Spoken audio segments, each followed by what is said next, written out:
একীভূত প্রক্রিয়ায় থাকা পাঁচশরিয়া ভিত্তিক ব্যাংকের পর্ষদ ভেঙে দিয়েছে কেন্দ্রীয় ব্যাংক। ব্যাংকগুলোর ব্যবস্থাপনা পরিচালকদের চিঠি দিয়ে এই সিদ্ধান্ত জানিয়েছে কেন্দ্রীয় ব্যাংক। পর্ষদ ভেঙে দেওয়া ব্যাংকগুলো হলো এক্সিম সোশ্যাল ইসলামী, ফার্স্ট সিকিউরিটি ইসলামী, ইউনিয়ন ও গ্লোবাল ইসলামী ব্যাংক। 2 বছরের মধ্যে একীভূতকরণ কাজ শেষ হবে বলে জানান গভর্নর আহসান এইচ মনসুর। এই 5 ব্যাংকের মধ্যে 4টির মালিকানায় ছিল এস আলম, একটির মালিকানায় ছিল নজরুল ইসলাম মজুমদার। পতিত আওয়ামী লীগ সরকারের সময় ব্যাংকগুলো থেকে নামে বেনামে হাজার হাজার কোটি টাকা সরিয়ে নেওয়া হয়, ফলে ব্যাংকগুলোর আর্থিক অবস্থা দুর্বল হয়ে পড়ে। এতে গ্রাহকের জমানো অর্থ ফেরত দিতে পারছে না ব্যাংকগুলো।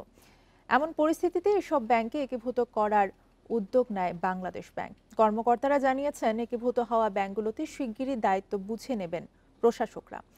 আমানতকারীদের ভয়ের কিছু নেই বলেও জানান গভর্নর।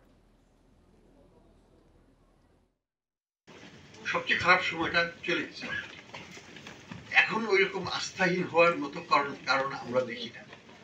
আমরা মনে করি যে আমরা এখন ওয়েল প্রিপেয়ার টু কোপ উইথ সিচুয়েশন। এখন যেটা হতে যাচ্ছে সেটা হচ্ছে যে একটা বিশাল পরিবর্তন। তারা তাদের অ্যাক্সেস টু দেয়ার মানি পাবে।